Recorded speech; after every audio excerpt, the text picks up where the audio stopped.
አገልግየው የሚጥለኝ አምላክ አልያዝኩም። አምኜው የሚከዳኝ አምላክ አልያዝኩም። አምኜው ታምኜው ተደግፌው የሚጥለኝ አምላክ አልያዝኩም። ሽልማቱን ያስረክበኛል። ጌታ አምላካችን ለዘላለም የተባረከ ይሁን። በመጥፎና በጠማማ ትውልድ መካከል ያለ ነቀፋ የዋሆችም ነውርም የሌለባቸው የእግዚአብሔር ልጆች እንድትሆኑ ሳታንጎራጉሩ ክፉን ሳታስቡ ሁሉን አድርጉ። አሁን እዚህ ጋር ሁለት ጎራ ይከፍላቸዋል። መጥፎና ጠማማ ትውልድ ያለበት። በመጥፎና በጠማማ ትውልድ መካከል ያለ ነቀፋ እንዴት መኖር ይቻላል? ያለ ነቀፋ መኖር እንዴት ይቻላል? የዋህ ሁናችሁ ነውር የሌለባችሁ ናችሁ ይላል። ራሳችንን ለታማኙ ጌታ ለማይጥለን፣ ከያዘ ለማይለቀው፣ ከደገፈ ለማይንሸራተተው ለመደገፊያችን ለእግዚአብሔር ራሳችን አሳልፈን መስጠት። ያን የክርስትናችን እውን ይሆናል። ያን የክርስትናችን አቅም ያገኛል። ክብር ምስጋና ለአምላካችን ለእግዚአብሔር ይሁንልን። በመጥፎና በጠማማ ትውልድ መጥፎ ነው ደግሞ ጠማማ ነው። ጻድቁ ጽድቅ ያድርግ አመፀኛውም ወደፊት ያምፅ ተብሎ እንደተነገረው አመፀኛው በቸርች መድረክ ላይ እየጨፈረ ያለበት ዘመን ቤተክርስቲያን ወደ ዓለም ሂዳ ወንጌል መስበክ ሲገባት ዓለም ወደ ቤተክርስቲያን ገብታ ሳይካትሪስቶች አስተማሪዎች ሆነው እዚህ ደርሰናል። ጠማማ ትውልድ ከዚህ በላይ ሌላ ከየት ይምጣ? በቸርች መካከል ሆኖ እግዚአብሔርን የሚያስክድ እዚህ በላይ ጠማማ ትውልድ አለ? እግዚአብሔር ከዚህ ጠማማ ትውልድ ያውጣን። ጠማማውን ወደ ብርሃን ይመልስልን፣ ወደ ቀናው አስተምሮ ይመልስልን። ጠማማ ትውልድ መጥፎ ትውልድ አለበት መካከል ሆናችሁ ያለ ነቀፋ እንዴት መኖር ይቻላል? ጸጋው ሲረዳ ብቻ ይቻላል። በማስተዋል ስትራመዱ፣ የዚህ ዓለም ጥቅም ይቅርብኝ ስትሉ፣ አፈር የሚሸተውን ትምህርት እንትፍ ብላችሁ ስትጸየፉ፣ ያኔ በትክክለኛው መንገድ ማምለጥ ይቻላል። ጌታ አምላካችን ለዘላለም የተባረከ ይሁን። ይረዳናል ጌታ፣ ይደግፈናል፣ ያግዘናል። እኛ በራሳችን ማድረግ እንደማንችል አውቀን በጌታ በኃይሉ በችሎታው እንድንደገፍ እንድንበረታ እየገፋፋዋችሁ ነው። ከጌታ በቀር ማንም ሊያድነን ሊረዳን ሊታደገን የሚችል የለም። ስለዚህ በክርስቲያናዊ ኑሮ ለመኖር አቅም ጉልበት የሚሆንን ጌታ ብቻ ነው። በራሳችን መፍጨርጨር በመውጣትና በመውረድማ የነበርንበት ቤት የበለጠ ድካም ይደከምበታል። ድካም አያድንም። የሚያድነው መደገፍ ነው። ጌታ ለዘላለም የተባረከ ይሁን። ምክንያቱም ከተደገፋችሁበት አይንሸራተትም። ከተማመናችሁበት መታመኛ ድጋፋችሁ ማንም ሊነጥቃችሁ የሚችል የለም። እናንተ ራሳችሁ ከሄዳችሁ ግን አለቀ ነገሩ ማለት ነው። መቼ ነው የምትወድቁት? በራሳችሁ ስትደገፉ። መቼ ነው የምትወድቁት? በራሳችሁ ስትፍጨረጨሩ። ምክንያቱም አቅም የላችሁም፣ አቅም የለንም። ጌታ ለዘላለም የተባረከ ይሁን። በመጥፎና በጠማማ ትውልድ መካከል ያለ ነቀፋ የዋሆችም ነውርም የሌለባቸው የእግዚአብሔር ልጆች እንድትሆኑ። ምን እንድትሆኑ ነው? የእግዚአብሔር ልጆች ሆነዋል። ነውር የሌለባቸው የእግዚአብሔር ልጆች እንድትሆኑ ምን ያስፈልጋል? አለማንጎራጎር፣ ማጉረምረም፣ ክፉም ሳታስቡ ሁሉን አድርጉ። ለምን እግዚአብሔር እንዲህ አደረገኝ? ለምንድነው በችግር ውስጥ እንዳልፍ ያደረገኝ? ለምንድነው በእስራት ውስጥ እንዳልፍ ያደረገኝ? ለምንድነው በስቃይና በሰቆቃ ውስጥ እንዳልፍ ያደረገኝ? ትላንትና እንደዚህ አልነበርኩም እንዴ ክርስቲያን ሳልሆን? ዛሬ ለምንድነው እንደዚህ ሆነው አትበሉ። ክፉ አታድርጉ ብቻ ሳይሆን ክፉ አታስቡ። ክርስቲያን ክፉ አያስብም። የፊልጵስዩስ ቤተክርስቲያን የምናቃት ይህን ደብዳቤ ተጽፎላት ነው ማለት ነው። ስለዚህ አታስቡ፣ አታጉረምርሙ፣ ወይም ደግሞ ክፉ ነገር አትናገሩ የሚለውን ቃል ይናገራል። ምክንያቱ ምንድነው? የፊልጵስዩስ ቤተክርስቲያን በታላቅ ረሃብ ችግር የምታልፍ ቤተክርስቲያን ነች። ክርስቲያኖች በመሆናቸው ብቻ ደግሞ በስቃይ ውስጥ ያልፋሉ። እንደሚታወቀው ዋና መሪያቸው ጳውሎስ ታስሯል። እነሱም እየሄዱ እስር ቤት እየሄዱ ይጠይቁታል። እነርሱም መጠየቅ ብቻ ሳይሆን እንደውም ባለፈው ከተማማርነው የመጨረሻውን ሐሳብ ልበልላችሁ። ምዕራፍ 1 ቁጥር 28 ላይ በአንድም ነገር እንኳ በተቃዋሚዎች አትደንግጡ፣ ይህ ለእነርሱ የጥፋት ለእናንተ ግን የመዳን ምልክት ነው። ይህም ከእግዚአብሔር ነው። ይህም ከእግዚአብሔር ነው፣ ከየትም የመጣ አይደለም። ምኑ? ተቃዋሚዎች መነሳታቸው። እናንተ ጋር ያለው ጠረን ለእነርሱ ስለማይመቻቸው፣ እናንተ ውስጥ ያለው ሽታ የህይወት ሽታ ስለማይመቻቸው ወደ ሞት ይቀየራል። ስለዚህ ለሚጠፉት የሞት ለሚድኑት ደግሞ ለህይወት ሆኖ ይገለጣል። ምኑ? በተቃዋሚዎች አትደንግጡ፣ ይሄ ከእግዚአብሔር ዘንድ የመጣ ምልክት ነው፣ የመዳን ምልክት ነው አለ። ይህ ስለ ክርስቶስ ተሰጥቷችኋልና ስለ እርሱ መከራ ደግሞ ልትቀበሉ እንጂ በእርሱ ልታምኑ ብቻ አይደለም። በእርሱ የዘላለም ሕይወት ማግኘት ብቻ የሚመስላቸው ምስኪኖች አሉ። የዘላለም ሕይወት ማግኘት ብቻ ሳይሆን ክርስትና በእርሱ በማመናችን ደግሞ መከራም ልንቀበል ጭምር ነው። ውጤት ነው። ይሄ ውጤት ነው። የመዳናችን ውጤት ነው። በእነርሱ መካከል በጠማማውና በአመንዝራው ትውልድ መካከል በጨካኙና ክፉ በሆነው ትውልድ መካከል የሕይወትን ቃል አቅርቡ ይላቸዋል ማለት ነው። በዛን ጊዜ የነበረው ክርስትና ገና ኢየሱስ ክርስቶስን እንደምትናገሩ ሲታወቅ ሰይፍ ነው የሚታዘዝባችሁ። ስለዚህ ምን ይላቸዋል? የሕይወትን ቃል አቅርቡ፣ የሕይወትን ቃል አቅርቡ ይላቸዋል። ለነማን ነው የሚያቀርቡት? ለጠማማውና ለመጥፎ ትውልድ። አይገርምም? ሊያርዳቸው ለሚሞክረው፣ ሊያስራቸው ለሚሞክረው ለጠማማው ትውልድ ምን አቅርቡ? የሕይወትን ቃል፣ ሕይወት የሚሰጠውን ቃል፣ የሚያድነውን ቃል፣ የሚታደገውን ቃል፣ ከጨለማ ወደ ብርሃን የሚያወጣውን የእግዚአብሔር ልጆች የሚያደርገውን ቃል። በዓለም እንደምን ትታያላችሁ? እንደ ብርሃን ትታያላችሁ። እነርሱ ብርሃን ከሆኑ ዓለም ጨለማ ናት። ክርስትና የሕይወት ብርሃን የበራለት ማህበረሰብ ስብስብ ከሆነ ከክርስትና ውጭ ያለው አመለካከት በጨለማ ውስጥ ይኖራል ማለት ነው። ስለዚህ እርሱ ብርሃን ስለሆነ ማን? እግዚአብሔር ብርሃን ስለሆነ በብርሃን ስንመላለስ ያኔ የሕይወት ብርሃን ለሌሎች እናስተጋባለን። ለጨለመው ብርሃን፣ ለአልጫው ጨው እንሆንለታለን፣ ማጣፈጫ እንሆናለን። እኛ እንድንጣፍጥ ብቻ አይደለም፣ ሌላውን እንድናጣፍጥ። እኛ ብርሃን እንድንሆን ብቻ አይደለም፣ ለሌላው እንድናበራ። ለሕይወታችን በርቶልናል። አዎ በርቶልናል። እግዚአብሔር ብርሃን ነው፣ ለእኛም በራልን። የቱ ብርሃን? የእግዚአብሔር ብርሃን፣ መለኮታዊ ብርሃን በራልን። ታዲያ ምን ይሁን? እኛም ለሌሎች የሚያበራውን የሕይወትን ቃል እንናገራለን። በዓለም እንደ ብርሃን ትታያላችሁ ይላል። ስለዚህ በከንቱ እንዳልሮጥሁ በከንቱም እንዳልደከምሁ በክርስቶስ ቀን የምመካበት ይሆንልኛል። የወንጌል አገልግሎት መጨረሻ ላይ የምንመካበትን ሽልማት የሚያሸልመን ነው። በምድር ላይ ስቃይ አለበት? አዎ። ድካም አለበት? አዎ አለበት። ውጣ ወረዳ አለው? አዎ ውጣ ወረዳ አለ። አልጋ ባልጋ ነው መንገዱ የሚባል ታሪክ የለም ክርስትና ላይ።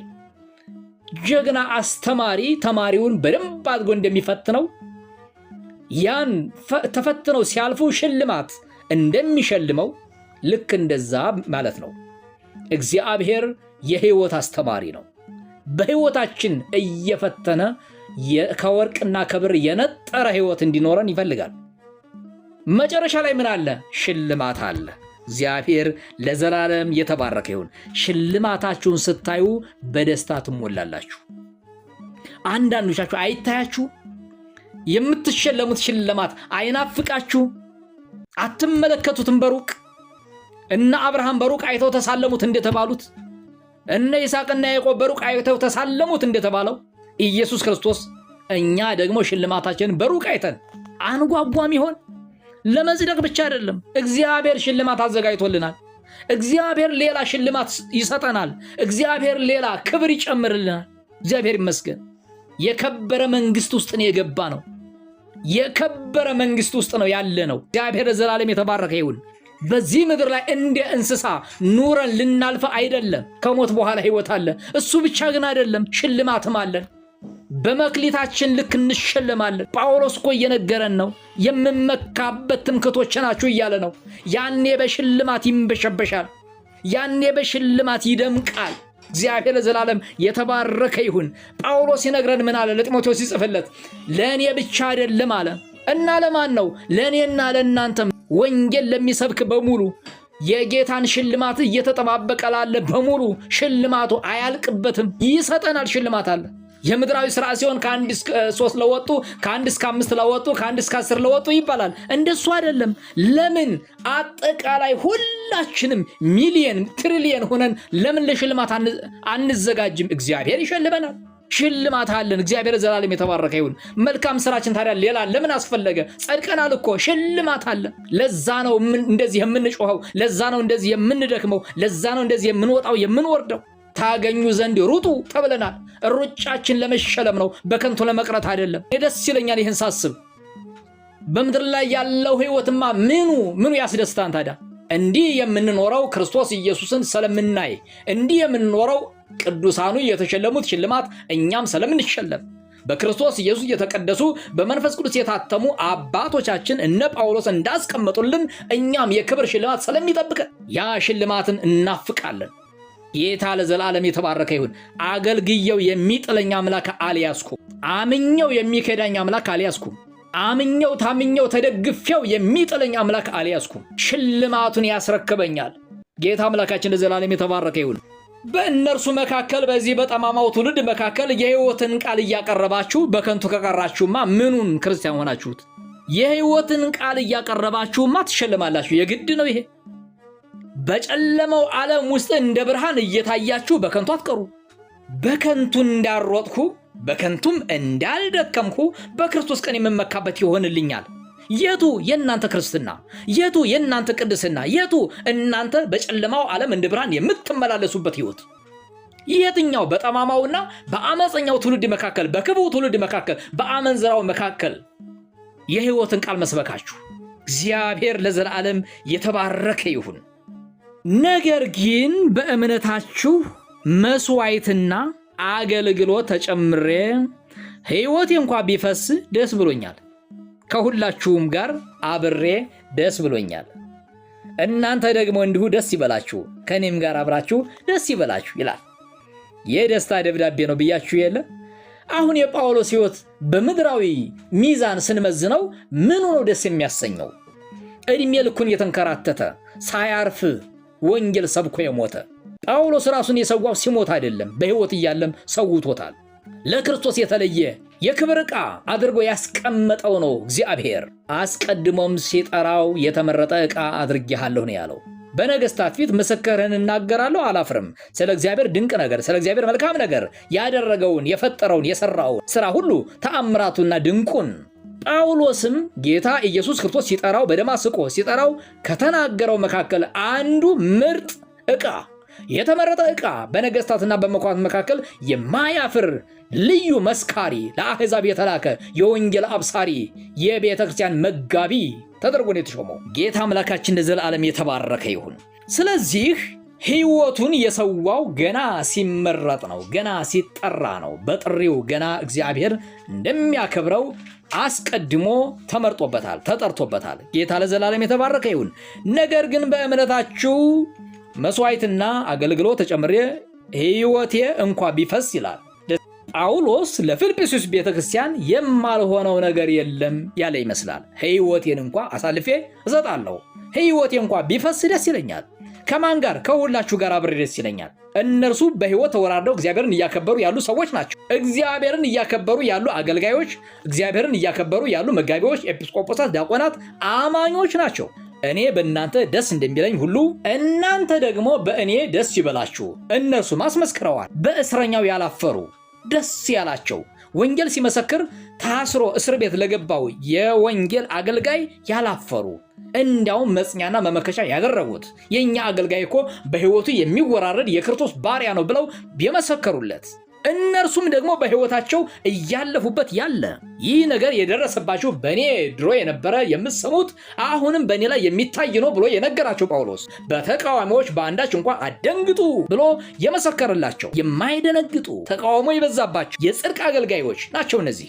ጌታ ለዘላለም የተባረከ ይሁን። ስለዚህ እርሱ በእነርሱ ደስ ይለዋል፣ እነርሱ ደግሞ በእርሱ ደስ ይላቸዋል። እነርሱ አስመስክረዋል ምዕራፍ 1 ላይ፣ እርሱ ደግሞ ምዕራፍ 2 ላይም ይደግምላቸዋል። እኔም እመሰክርላቸዋለሁ ይላቸዋል። አብሬ ደስ ይለኛል ይላል።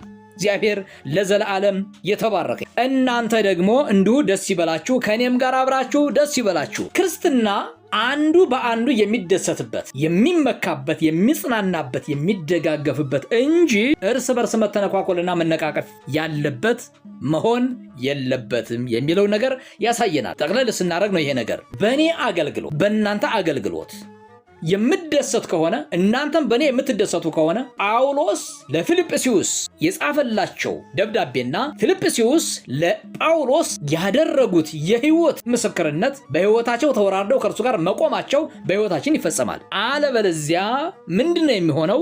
እኔ ክርስቶስን እንደምመስል እናንተ እኔም ምሰሉ ብሎ በአንደኛ ቆሮንቶስ ምዕራፍ 11 ቁጥር 1 ላይ የተናገረው ነገር በህይወታችን ላይ ይፈጸም ይችላል። ምክንያቱም ጳውሎስ እግዚአብሔርን እንደመሰለው ግልጽ አድርጎ ጽፏል። ለጢሞቴዎስም ሲጽፍለት እግዚአብሔርን ምሰል ብሎታል፣ ሰውነትን አስለምድ ብሏል። ስለዚህ ጳውሎስ ለፊልጵስዩስ ቤተክርስቲያን የህይወት ምሳሌያቸው ነበር፣ አርማ ነበረ፣ የሚታይ ሰንደቃቸው ነበር፣ እውነተኛ አገልጋይ ነበረ። አገልጋይ ከተባለ እንደ ጳውሎስ የሚያስብል የሚያስመካና የሚያስቆራ ነበረ። በተመሳሳይ ሁኔታ ደግሞ እርሱ የማያፍርባቸው እውነተኛ ክርስቲያኖች የእውነተኛ ክርስቲያን ምሳሌዎች ነበሩ። በችግር ውስጥ እያሉ በደስታ በረሃብ ውስጥ እያሉ ሰጪዎች የሆኑ።